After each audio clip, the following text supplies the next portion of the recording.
మనం ఈ వీడియోలో హౌసింగ్ లోన్ క్యాల్కులేషన్ చూద్దాం.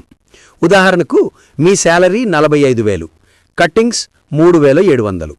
హౌసింగ్ లోన్ కోసం బ్యాంకుకి వెళ్ళినప్పుడు బ్యాంకులు జనరల్గా 30% నుంచి 40% టేక్ హోమ్ పే తీస్తాయి.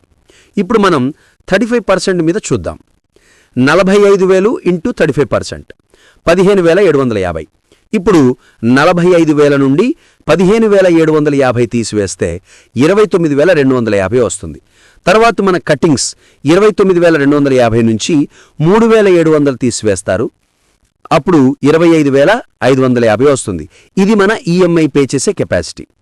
ఫ్రెండ్స్, ఇప్పుడు మనం 5 సంవత్సరాలకి 7.45% ఇంట్రెస్ట్ మనకు 12 లక్షల రూపాయలు వస్తాయి. అదే 10 సంవత్సరాలకి 21 లక్షలు. అదే 15 సంవత్సరాలకి 27 లక్షలు. అదే 20 సంవత్సరాలకి 31 లక్ష. ఇప్పుడు 30 సంవత్సరాలకి 35 లక్షలు. చూశారుగా ఫ్రెండ్స్, ఈఎంఐ 25,000తో మ్యాక్సిమం 35 లక్షలు వస్తుంది.